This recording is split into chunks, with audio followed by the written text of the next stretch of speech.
અશ્વ એક શક્તિનું પ્રતીક છે મિત્રો. છાણી નાગરિક સહકારી બેંકે આની અગાઉ ગુજરાતના દેશના લોખંડી પુરુષ સરદાર વલ્લભભાઈ પટેલની પ્રતિમા પણ આજે વડોદરા શહેર જિલ્લામાં મોટામાં મોટી પ્રતિમાનું અમે અહીંયા સ્થાપના કરી છે. એ રીતે આજે શહેરમાં દક્ષિણ ઝોનના મુખ તરફ અમે આ અશ્વના પ્રતિમાની સ્થાપના કરી છે. અશ્વ મિત્રો એક શક્તિશાળી છે. શહેરમાં જે કોઈ વ્યક્તિ અશ્વનું મુખ જોઈ અને પ્રવેશ છે એનામાં એક ઉર્જા ઉત્પન્ન થશે.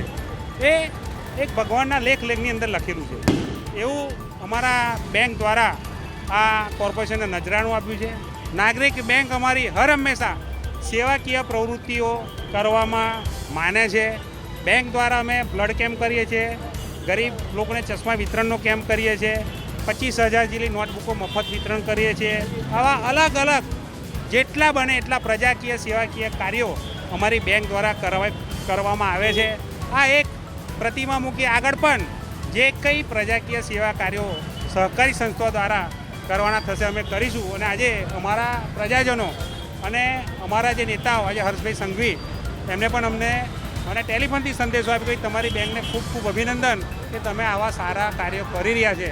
અમારા મેયર શ્રી પિંકીબેન સોની, બાલકૃષ્ણભાઈ શુક્લ, હેમાંગભાઈ જોશી, અમારા વિજયભાઈ શાહ, ચિરાગભાઈ બારોટ, શીતલભાઈ મિસ્ત્રી, મનોજભાઈ પાટીલ, મારા રાજુભાઈ ત્રિવેદી, પૂર્વ રાજ્ય કેબિનેટ મિનિસ્ટર જીતુભાઈ સુખડિયા, સૌ આ કાર્યક્રમમાં ઉપસ્થિત રહી અને આજે આ પ્રતિમાના અનાવરણ વિધિના કાર્યક્રમમાં એમને અહીંયા આવીને અમારી શોભા વધારી છે. બધા હું એ સૌનો ખૂબ ખૂબ આભાર. અને અમારા તમામ કોર્પોરેટર આજે અહીંયા પધાર્યા, અમારા આમંત્રણને માન આપીને એમનો પણ ખૂબ ખૂબ આભાર માનું. વડોદરા મહાનગરપાલિકાની ઓળખ એટલે વડોદરા શહેરના સુંદર મજાના સ્થાપત્યમાં જે સૌથી શ્રેષ્ઠ કહી શકાય તેવા વડોદરા શહેરના જે કંઈ પણ નમૂના છે એમાં એક વધારો કરતો કાર્યક્રમ આજે છાણી નાગરિક સહકારી બેંકના માન્ય સતીશભાઈ પટેલના માધ્યમથી કરવામાં આવ્યો છે.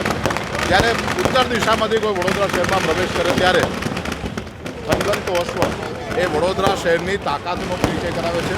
આ સુંદર કાર્યક્રમ આજે એમના માધ્યમથી થયો છે. વડોદરા મહાનગરપાલિકાની સમગ્ર ટીમને આજના કાર્યક્રમ માટે ખૂબ ખૂબ અભિનંદન આપું. हमसे जुड़े रहने के लिए हमारे YouTube चैनल को सब्सक्राइब करें और नई वीडियो की नोटिफिकेशन के लिए बेल आइकॉन को दबाएं।